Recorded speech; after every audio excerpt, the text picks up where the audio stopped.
This is my very first time, so literally it's like feel free to, say hey. Feel free to tell me where you're connecting from. If I read something that you find resonates with you, then feel free to share that too. That would be, I would love that. Um, if you have questions for me, I'm happy to answer them. But I was just saying, I'm gonna start reading from this book. I'm also I had to adjust to get used to reading glasses. I was so reluctant to get reading glasses because I was like, I'm turning 50, right? So I have to do the classic like Generation X, make a mountain out of a molehill. But thanks everyone for joining. It's honestly so great to see.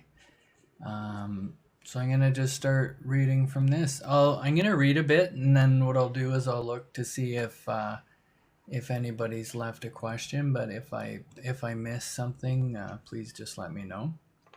Otherwise, just enjoy, uh, or maybe it'll be like nails on a chalkboard. But I'm just gonna read from this book. So, A Classic Guide to Inner Development by Ram Dass, Journey of Awakening, a Meditator's Guidebook.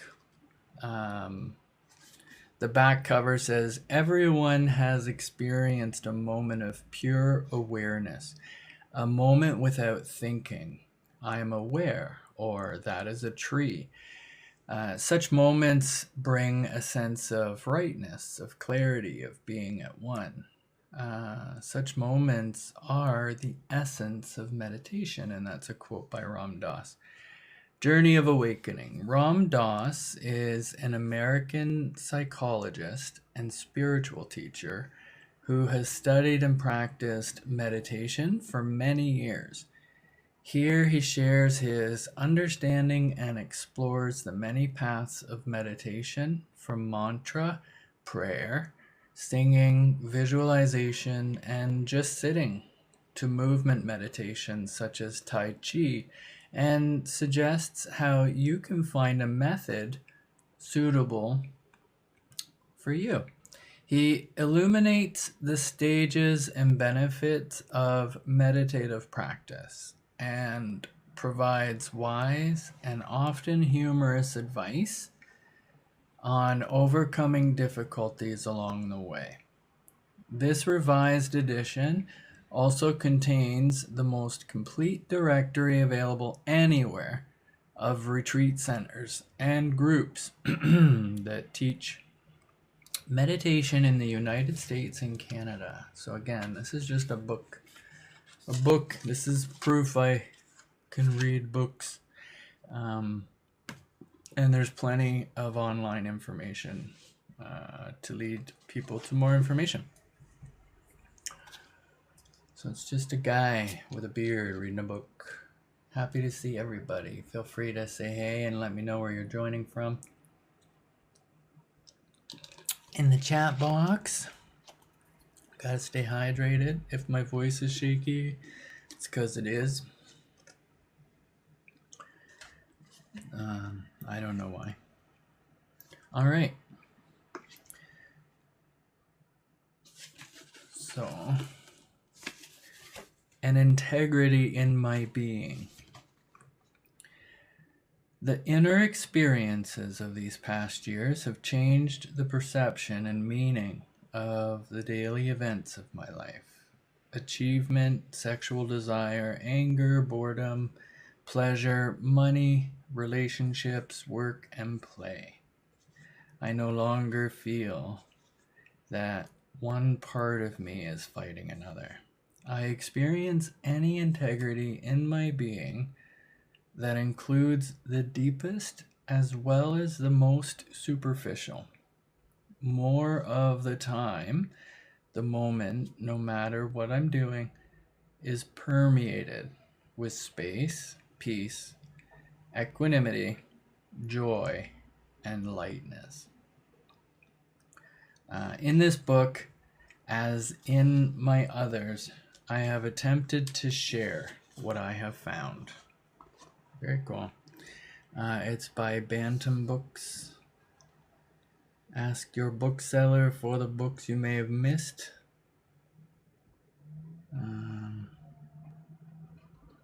Some interesting books there. Journey of Awakening, a Meditator's Guidebook, revised edition by Ram Dass, edited with Daniel Goleman, with Dwarkanath Bonner and Ram Dev. Dale Borglum, pardon me. Illustrated by Vincent Piazza. And Bantam Books are New York, Toronto, London, Sydney, and Auckland. First published, so this one was published in August of 1990, and it was originally published in 1978. So I just own a copy of the book. I don't represent. This is just a practice I have for getting my own, for my own edification and entertainment. But also, like, I was going live, so what am I gonna, I could talk about myself, but I do that all the time. So I thought, why don't I do a couple of parts and go from there. So, acknowledgements. In 1974, the Hanuman Foundation was formed to further the spiritual awakening in our society. One of its original projects was to promote the development of a broad base for meditation in the West. We began with a list of meditation facilities. As time went on, we felt it would be more useful if we added explanations and advice by Ram Dass and helpful quotations from a wide variety of teachers. The material mushroomed, and we found we had a book. We approached Bantam for help in producing and distributing a full-sized book at the cheapest possible price. Oh, that's of my own heart. In the spirit of service and right livelihood, the royalties from the sale of this book are being divided equally between the Hanuman Foundation and the author editors. Thus, in part, the returns from this project will help to support further work of the foundation. 4 of us collaborated on this book. Ram Dass provided inspiration and text. Daniel Goleman are organizing and editing. Ram Dev, who's Dale Borglum, nursing the project from the start and collating the directory, and Dwarkanath Bonner administering, designing, and helping edit. So the many other people who helped include the artist, so Vincent Piazza, who with his ingenious pen gave birth to our concept of the little meditator, and Jay Bonner, who designed and drew the mandala dividers. Laura Huxley, Soma Krishna, K.K. Saw, Father Ed Lavin, Tara Bennett, Saraswati Ransom, Surya Singer, Murray Idle, and Ram Tirth, whose articles or portions thereof we are very pleased to be able to include. Bill Alpert, Mirabai Bush, Richard Clark, Polly Constantine, David Graves, Willow Norris, Akarya Anagarika, Munindra. My gosh, please forgive me for butchering names. Betsy Seraphin, Swaha Smith, Brother David Steidorast, and Robert Thompson, whose energy and assistance have been invaluable.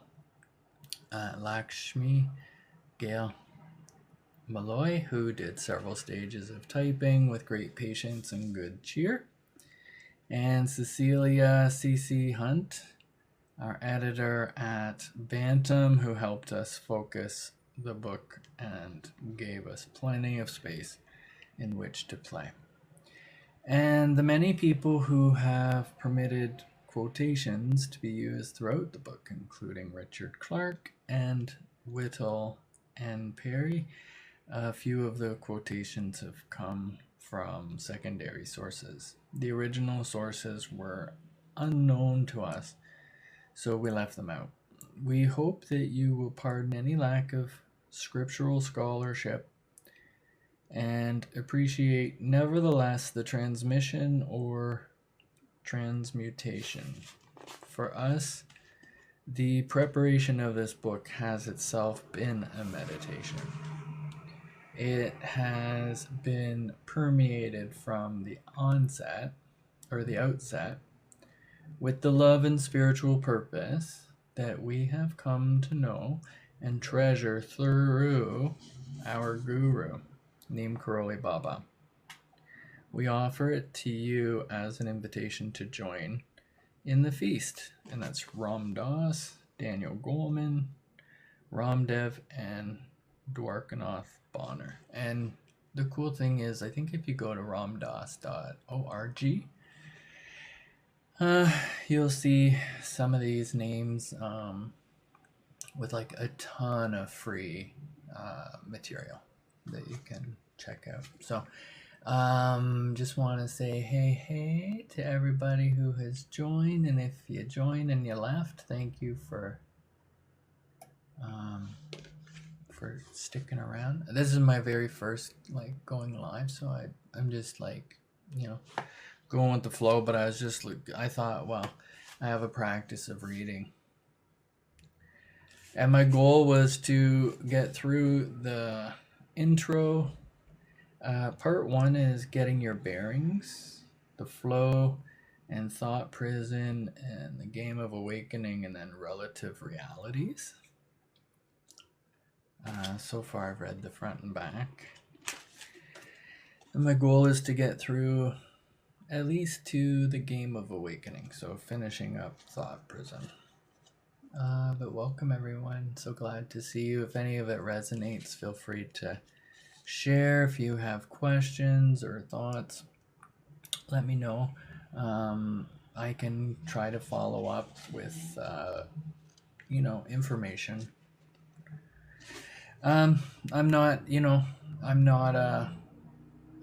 I always, in groups that I lead, like I do peer support and art kind of discussions and programming.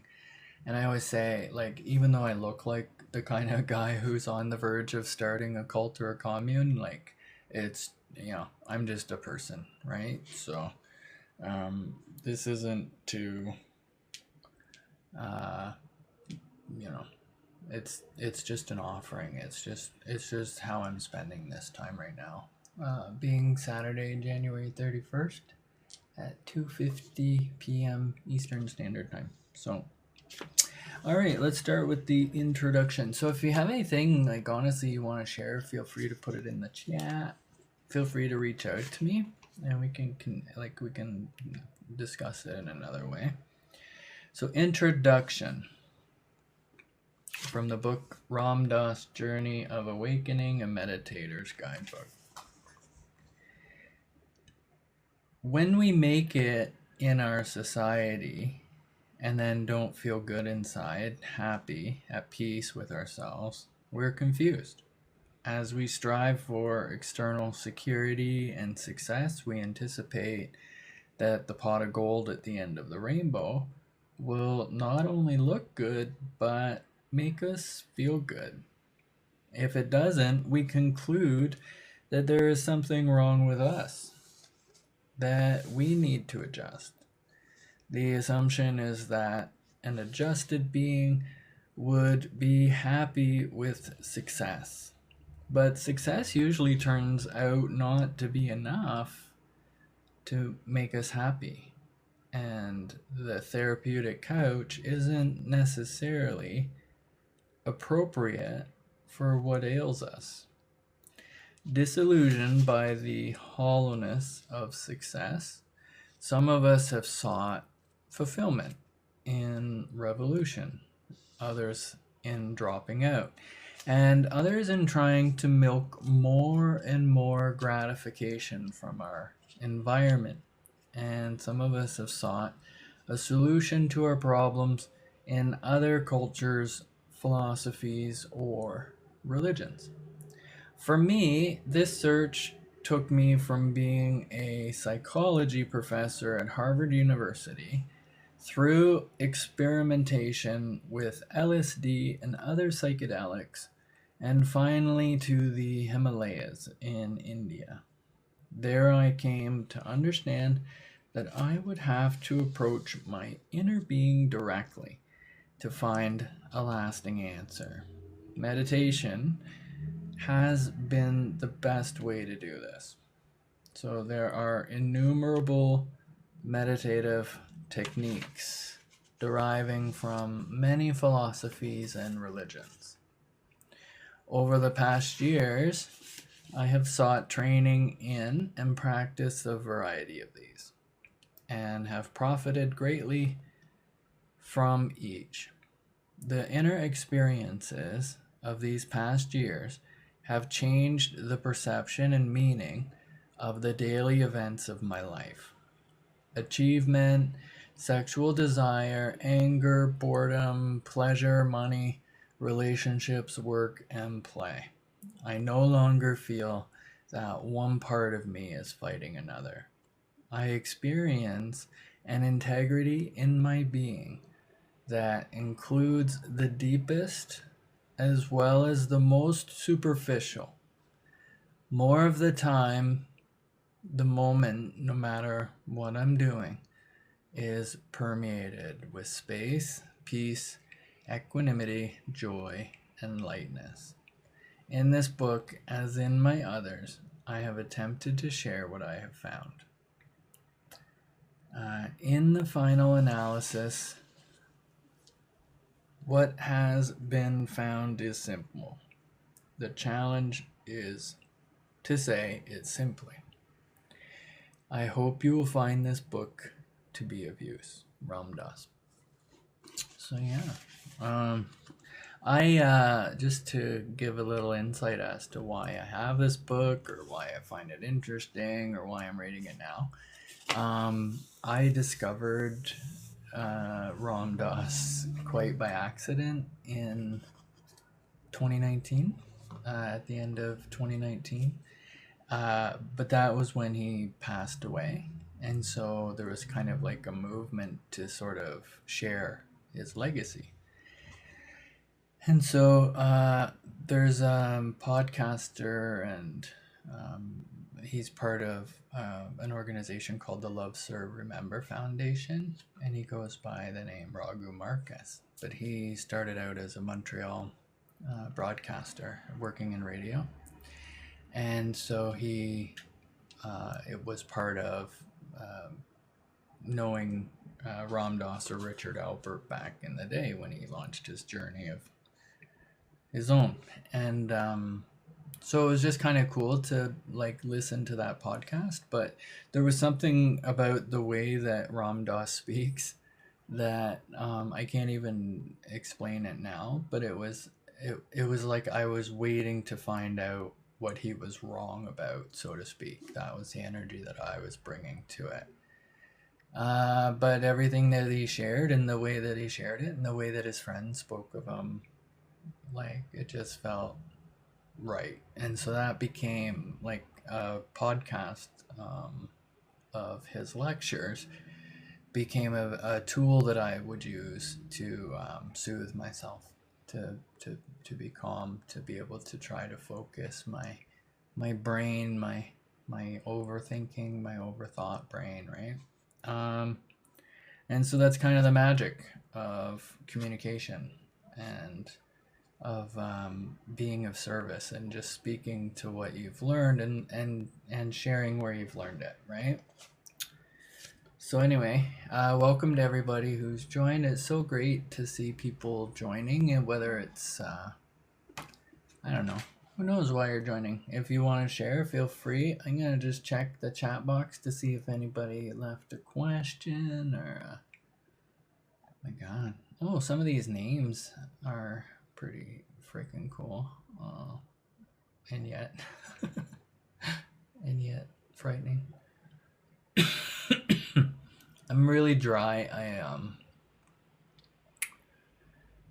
Oh my gosh, so cool. Okay, I don't see questions or comments. I just see joins and some pretty cool names. I'm loving the energy of it. So whether you stay for a second or a minute or a heartbeat, it's really great to feel this. This is my first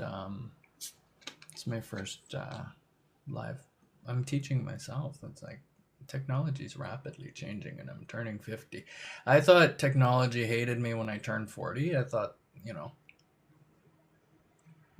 oh my gosh, I'm gonna start getting notifications to get offline, And I did, but just not from not because of my age, but because I'm mouthy. All right, welcome. Welcome. So I'm reading from the book Ram Dass, Journey of Awakening, a Meditator's Guidebook. This was first developed in the 70s, much like me. And then in 1990, it was republished, hey, much like me. And so my goal was to get through the first half of the first portion and play it by ear. But I'm enjoying it so far. This is a practice for me to be able to sit still. So this is like, I'm achieving a few things here. I'm sitting still, I'm reading a book, I'm on the TikTok. I'm fairly new to this. I've had an account for a while, but I've been reluctant to join TikTok just because of the hype. And Lord knows. All right. So, number one. I'll see if I can. This is the little image. If you like to draw, or doodle, or sketch, or write quotes, I invite you to do it. If you want to use the chat box, and if something stands out to you as I'm reading, or you have a question or a concern, if you want to slide into my DMs with whatever, feel free to. But this is number one, getting your bearings, the flow. There have been moments in your life when you were pure awareness. No concepts, no thoughts like, I'm aware, or that is a tree, or now I'm meditating. Just pure awareness, openness. A spacious quality in your existence. Perhaps it happened as you sat on a riverbank, and the sound of the river flowed through you. Or as you walked on the beach when the sound of the ocean washed away your thinking mind until all that remained was the walking, the feeling of your feet on the sand, the sound of the surf, the warmth of your sun on your head. The sun, not yours. If you have your own sun, that's pretty cool. Let's try that again here. Where was I? So let's see. Or as you ADHD folks. Or as you walked on the beach when the sound of the ocean washed away your thinking mind until all that remained was the walking, the feeling of your feet on the sand, the sound of the surf, the warmth of the sun on your head and shoulders, the breeze on your cheek, the sound of the seagull in the distance. For that moment, your image of yourself was lost in the gestalt, in the totality of the moment. You were not clinging to anything. You were not holding on to the experience. It was flowing through you, around you, by you, in you. At that moment, you were the experience. You were the flow. There was no demarcation between you, sun, ocean, sand. You had transcended the separation that thought creates. You were the moment in all its fullness. So everyone has had such experiences. These moments are ones in which we have lost ourselves, or been taken out of ourselves, or forgotten ourselves. They are moments in flow. It is in these moments of your life that there is no longer separation. There is peace, harmony, tranquility, the joy of being part of the process. In these moments, the universe appears fresh. It is seen through innocent eyes. It all begins anew. So the past is flown away. The coming month and year do not exist.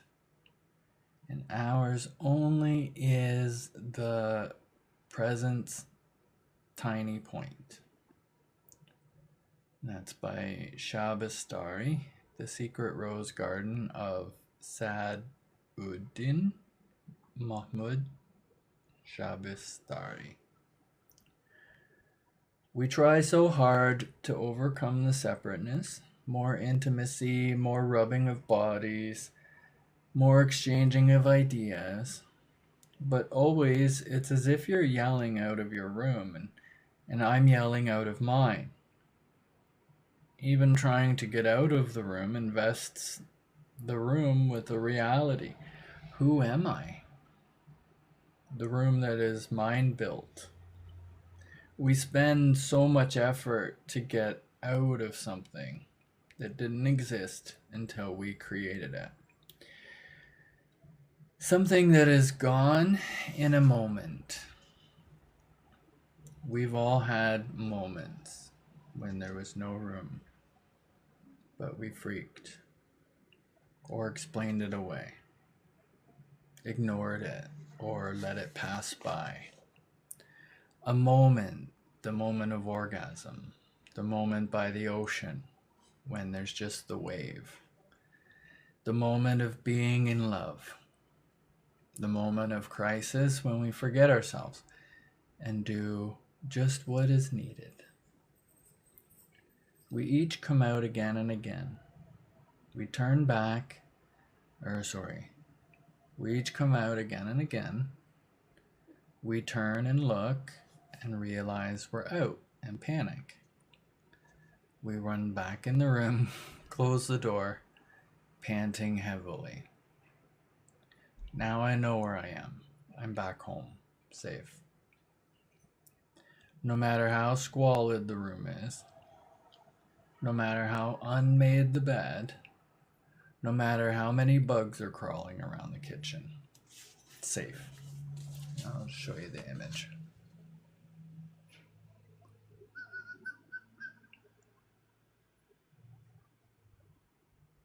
All right. If you're just joining, I'm reading from the book Ram Dass, Journey of Awakening. These moments appear again and again in our lives. For many people, it first comes as a glimpse into other states of consciousness, brought about by emotional trauma, drugs, sex, nature, or a love affair. This glimpse reveals to the person that there is something more, that he or she isn't exactly who he or she thought. You may link these moments with the conditions out of which they arose. Perhaps it's the moment of sexual orgasm when you transcend self-consciousness. Perhaps it's a moment of trauma, of extreme danger when you forget yourself. Perhaps it's when you are out of the woods, away from people, and you let down your defenses. Loosen the boundaries of your self-consciousness. Perhaps when you are lazing by a stream, perhaps when you're sitting quietly with friends that you trust and love. For surfers, it's the moment when they come into equilibrium with the incredible force of the wave. For skiers, it's when the balance is perfect, when our skills fit the demand perfectly.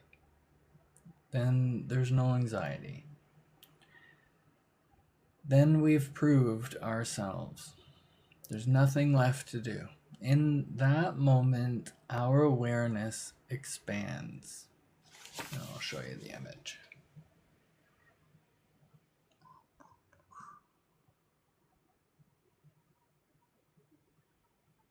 Pretty cool.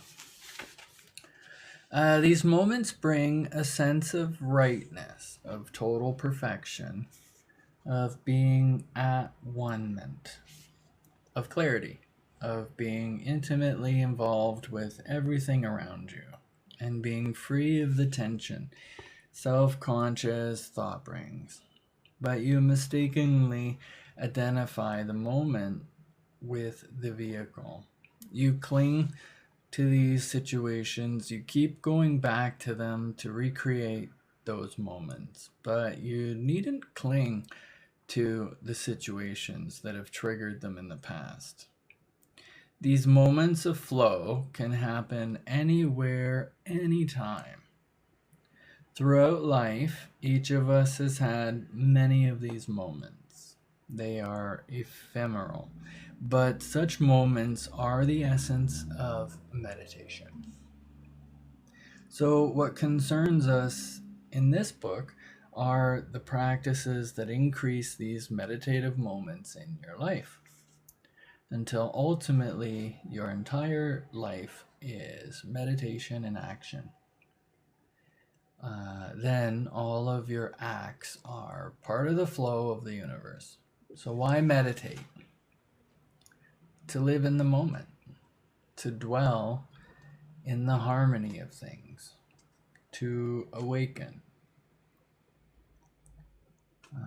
So this is a writing by Nadine Stair, and I'll save the rest of the identifying info. I don't want to spoil it. If I had my life to live over, I'd like to make more mistakes next time. I'd relax. I would limber up. I would be sillier than I've been this trip. I would take fewer things seriously. I would take more chances. I would climb more mountains and swim more rivers. I would eat more ice cream and less beans.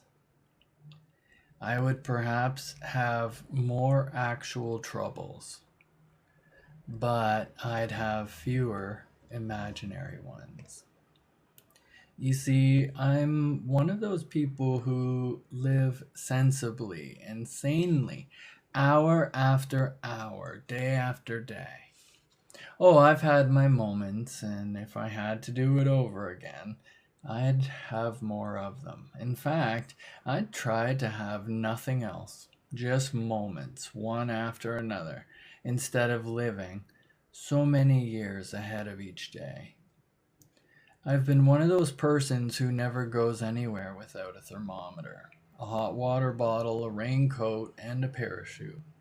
If I had to do it again, I would travel lighter than I have. If I had my life to live over, I would start barefoot earlier in the spring and stay that way later in the fall. I would go to more I would go to more dances. I would ride more merry-go-rounds. I would pick more daisies.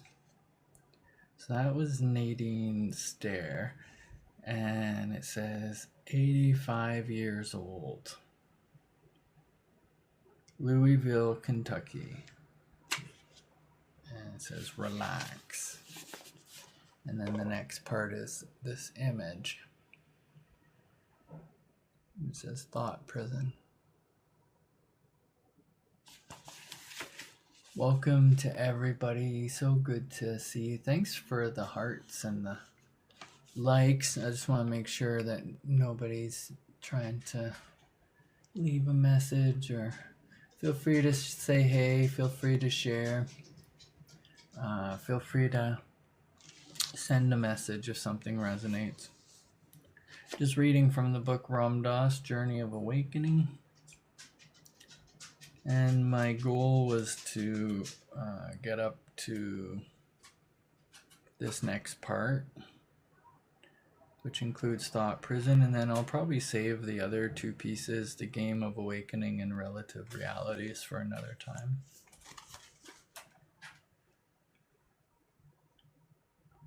So I can let my dog out. So your ego is a set of thoughts that define your universe. It's like a familiar room built of thoughts. You see the universe through its windows. You are secure in it, but to the extent that you are afraid to venture outside, it has become a prison. Your ego has you conned. You believe you need its specific thoughts to survive. The ego controls you through your fear of loss of identity. To give up these thoughts, it seems, would annihilate you, and so you cling to them. There is an alternative. You needn't destroy the ego to escape its tyranny. You can keep this familiar room to use as you wish, and you can be free to come and go. First, you need to know that you are infinitely more than the ego room by which you define yourself. Once you know this, you have the power to change the ego from prison to home base. Bubs. Bo. Hey. Bobo. Up. Go up. Up. Up. Up. Up to get. Shenanigans. My dog's up to shenanigans. So all that we are is a result of what we have thought, and that's the Dhammapada. And the epitome of the human realm is to be stuck in a huge traffic jam of wait a minute. I'm new to words. The epitome of the human realm is to be stuck in a huge traffic jam of discursive thought. And that's Chogyam Trungpa, The Myth of Freedom. So consider awakening on a usual morning. The alarm clock rings and you come out of sleep, focus enough to think alarm clock, and reach over to turn it off. Your thoughts might go something like this. It's time to get up. I have to go to the toilet. It's warm in here. Do I smell coffee perking? I could still sleep for 10 more minutes. Oh, I forgot to do the dishes last night. I need to go to the toilet. Gee, my mouth tastes awful. I could still sleep for 10 more minutes. What was I dreaming about? Who is that person in my dream? Wonder if it's warm outside. Boy, I'm hungry. What's that sound in the other room? I really need to go to the toilet. God, I wish I could stay in bed all day. Thoughts, thought after thought, with the rapidity of a trip hammer. Thoughts about what you hear, what you taste, what you smell, what you see, what you feel, what you remember, what you plan. On and on they go. A raging, roaring river of thoughts pouring through you. Think of me, think of me. Me, me, me, me, me. Me first, think of me. And so it goes all day until you go to sleep. You're totally in the control of your senses and thoughts. The alarm sounds and captures your attention, draws your awareness to it, but you are not your ears hearing the clock. Your awareness attending to your ears hearing. It's like when you're reading something so absorbing that you fail to hear someone enter the room. The sound of their steps triggers the process of hearing, yet you do not hear, for you're busy reading and thinking. Just as you're not your ears hearing, you're not your other senses either. You are not the eyes seeing, nose smelling, tongue tasting, or skin feeling. Only your thoughts are left. Here is where most people cannot escape, for they identify totally with their thoughts. They are unable to separate pure awareness from the thoughts that are its objects. Meditation allows you to break this identification between awareness and the objects of awareness. Your awareness is different from both your thoughts and your senses. You can be free to put your awareness where you will, instead of it being grabbed, pushed, and pulled by each sense, impression, and thought. Meditation frees your awareness. A being whose awareness is totally free, who does not cling to anything, is liberated. Wherever there is attachment, association with it brings endless misery. And that's Gampopa, the jewel ornament of liberation. And there's a small symbol there.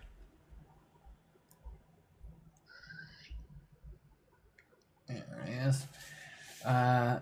We need the matrix of thoughts, feelings, and sensations we call ego for our physical and psychological survival. The ego tells us what leads to what to avoid, how to satisfy our desires, and what to do in each situation. It does this by labeling everything we sense or think. These labels put order in the world and give us a sense of security and well-being. With these labels, we know our world and our place in it. Archie Bunker was for many years a TV archetype of a bigot. He had definite labels for who everybody else was. As long as they stayed within the labels, he seemed content.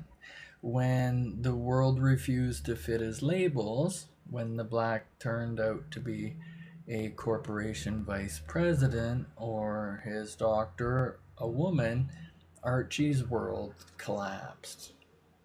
Our ego renders safe an unruly world. Uncountable sense impressions and thoughts crowd in on us.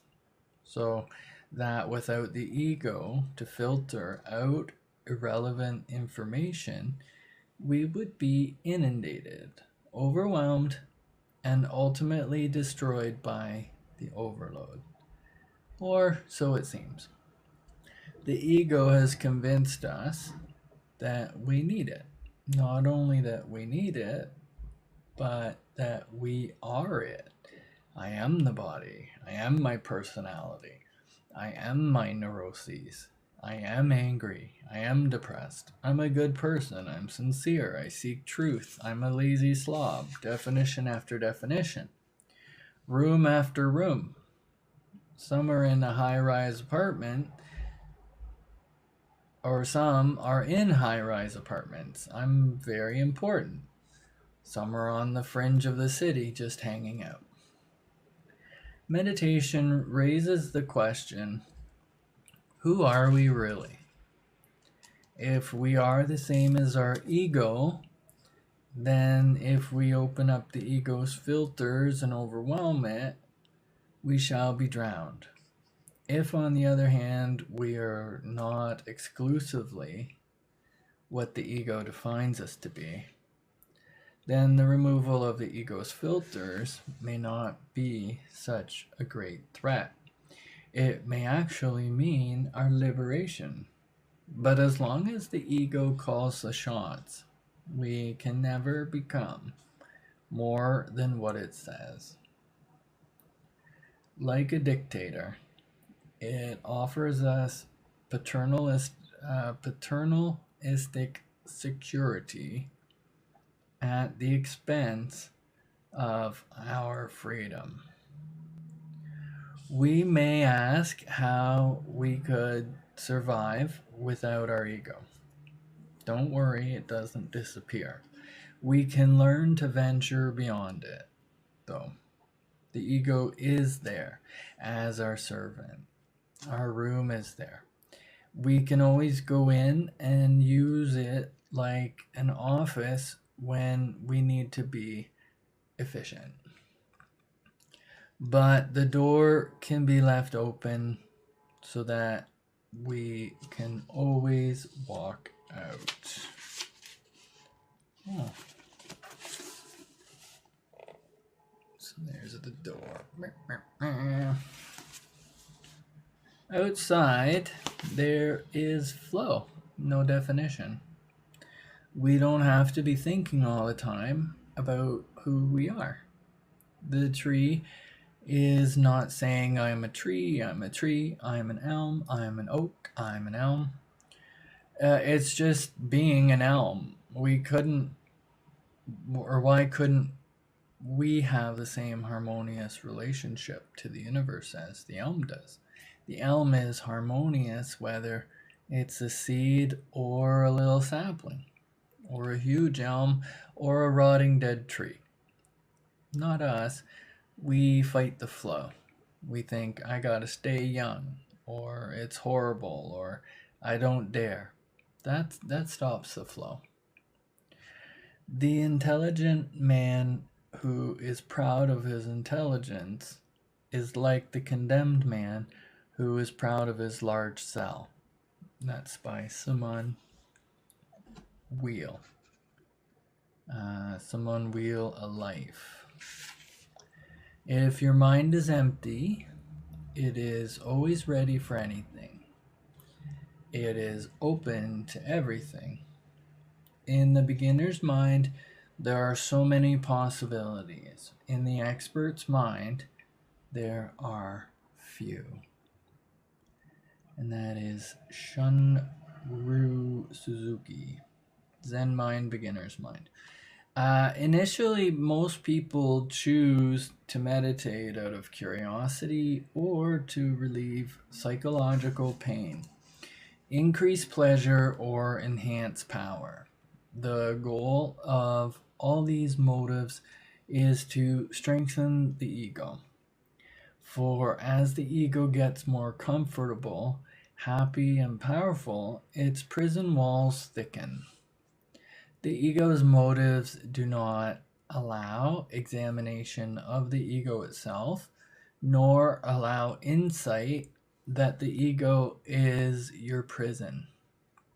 So these motives paradoxically contain the seeds of freedom because they lead you to meditate more.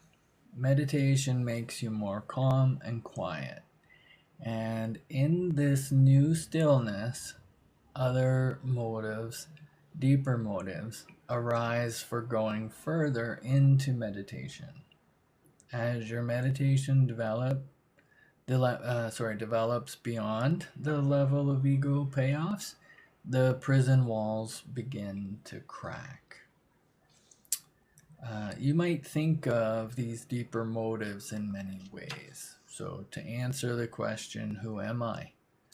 To awaken cosmic consciousness, to see things just as they are, to rend the veils of illusion, to know God, to tune into the harmony of the universe, to gain more compassion, to reach a higher consciousness, to become liberated, to be born again, to know the truth which lies beyond dualism, to transcend the wheel of birth and death, to abandon desire, to be free. These motives all describe the same peak from different points at its base. They all express a single desire to escape the prison of ego. From the moment you came into the world of being, a ladder was placed before you that you might escape. Devani Shamsi Tabriz. Selected poems from the Devani Shamri Tabriz. In the process of pursuing my own deeper motives, the ego neuroses that once preoccupied me, my obsessions with sexuality, achievement, love, and dependency, haven't all gone away. What has gone is my preoccupation and my identification with them. Now they're merely quaint and fascinating, an interesting room or passing show, rather than the huge mountains and crevices and devastating potential disasters which once seemed to surround me on every side. Though I might get angry, I let go of the anger more quickly. And more important, I let go of the guilt connected with the anger. These feelings now simply arise and pass away without my resisting or clinging to them. More and more, I am just awareness. The explanation is involvement without clinging, not grabbing at anything. You may be attached to your lover. You say, my woman or my man. There's the clinging. It can be part of the flow of that moment to be with a man or woman. But if he or she disappears tomorrow, that's a new moment. No clinging. Your life just lives itself. You're not sitting around saying, how am I doing? Am I a failure in life? Am I a success? You're not judging. Your life is just a process unfolding. I'm a Ram Dass. I do whatever it is I do. I see people, teach and write my books. I eat, sleep, and travel. I get tired and irritable. I go to the bathroom, touch and taste and think. Continuous stream of events. Flow. I am involved with it all, yet I cling to none of it. It is what it is. No big deal. And here's another image. And it says, the man in whom Tao acts without impediment does not bother with his own interests and does not despise others who do. He does not struggle to make money and does not make a virtue of poverty. He goes his way without relying on others and does not pride himself on walking alone. While he does not follow the crowd, He won't complain of those who do. Rank and reward make no appeal to him. Disgrace and shame do not deter him. He is not always looking for right and wrong, always deciding yes or no. And that's Thomas Merton, The Way of Chuang Tzu. The mind of a yogi is under his control. He is not under the control of his mind. That's Sri Ramakrishna, the Gospel of Sri Ramakrishna. I'm going to take a drink before I choke. I was so close.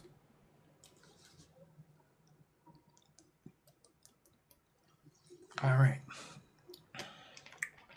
And then I'm going to read that again. So the mind of a yogi is under his control. He is not under the control of his mind. Sri Ramakrishna, the Gospel of Sri Ramakrishna. And then your duty is to be and not to be this or that. And that's Sri Ramana Maharshi talks with Sri Ramana Maharshi. And I made it. I made it up to the point. The next parts. So just to recap, I just made it a practice to read this book. I got through the beginning, the acknowledgments, the back page. Part 1, we read the introduction. And then part 1's getting your bearings, so the flow, thought prison, the game of awakening, and relative realities. And my goal was to get up to the end of thought prison, so I'm up to page 15. This is a book that's available if you go to ramdas.org. If you go to, like, if you Google Ram Dass or Richard Alpert, you'll see. And but it's called The Guide to Inner Development, Ram Dass Journey of Awakening, the Meditator's Guidebook. I'm Angus Wright. I also go by Angus By Design. I'm just going to check the chat box. This is my first live, so I thought this was a cool kind of way to do it. And it looks like we had a whole bunch of folks, so thank you everybody for spending time, whether it was a long time, a short time. If anything resonated with you, if you have a personal practice that helps you get connected or stay connected with your breath or with your emotions, or if you have a favorite book to read, feel free to share it. If any of this brings up questions or you'd like to learn more, I just encourage you to check out whatever search engine or go to ramdas.org. There's a bunch of lessons and free material. But this has been a personal practice that I have. I am an artist. I do public speaking. I've been I guess blogging or vlogging or writing or sharing for what feels like 100 years. I'm turning 50. I got involved in community television in my teens. One of my first jobs was producing community television, and I just really love like people who create. I love artists who are of the day and of the future and of a different planet. I love being inspired by stories and rediscovering what's under the surface. And I've had a daily practice which has included the lessons and the practices of Neem Karoli Baba and Ram Dass.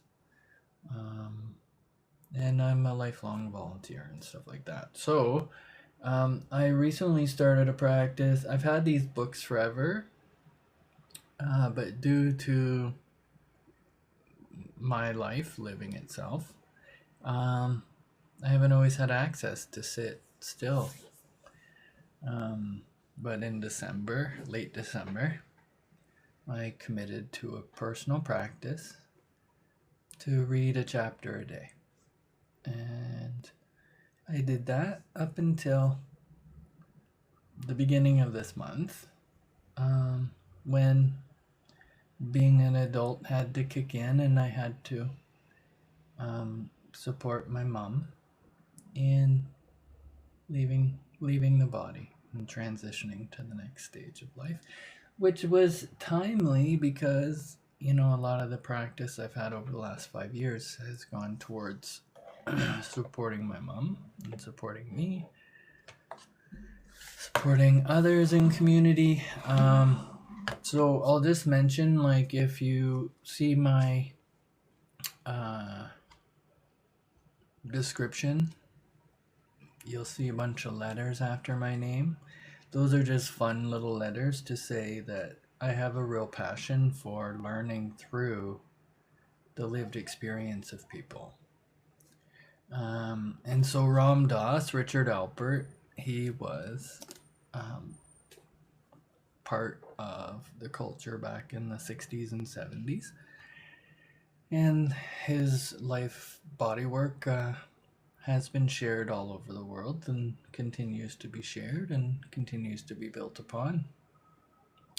I'm also certified in what's called RAP, which is the part I love about that is how it came to be, how this book came to be, and that, for me, that journey started by discovering a woman named Mary Ellen Copeland, who's still alive to this day. If you look up Rap Inc., that's the latest and the greatest. Okay, that's my mom's phone. But Rap is a system that is growing in Canada. It's definitely growing in the US. It's been around forever, but it's new and fresh. There's some coins. There's some time and dedication being put into this, and its material is the most accessible. And so I encourage everybody to check it out because we can really empower ourselves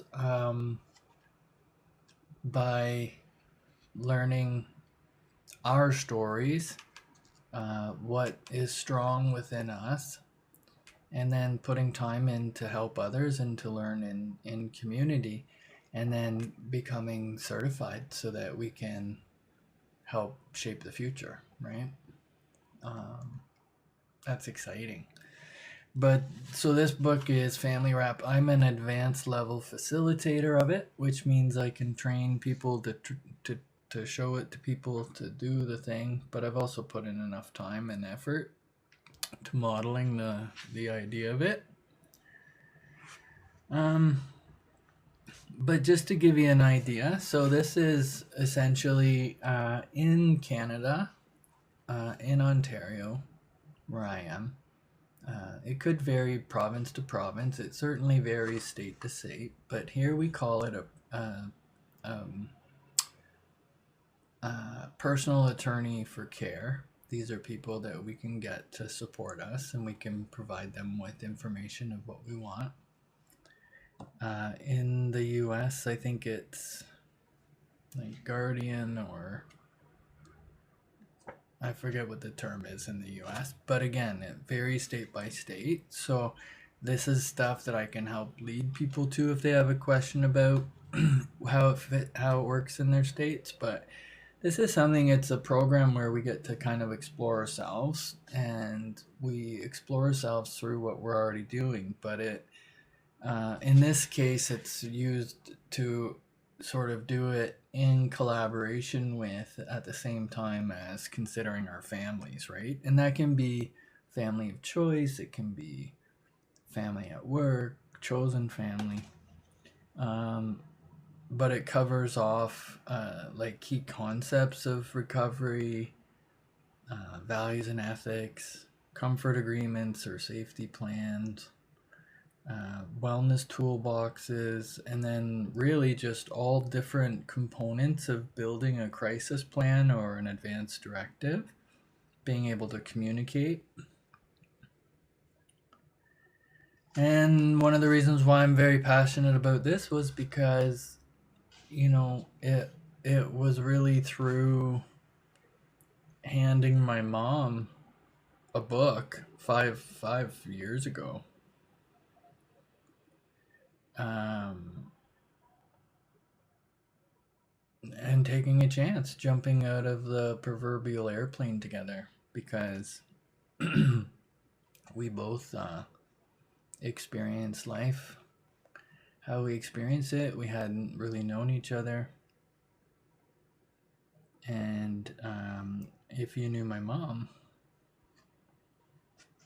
you knew that when she had something that she wanted to do, she was going to get it done. So it was really through learning about myself and then pointing to something that has evidence in it that we got through together. And so I'm really proud. I'm really thankful because it was really investing in me. Because I think it takes a lot for people to be vulnerable. So, but that's that.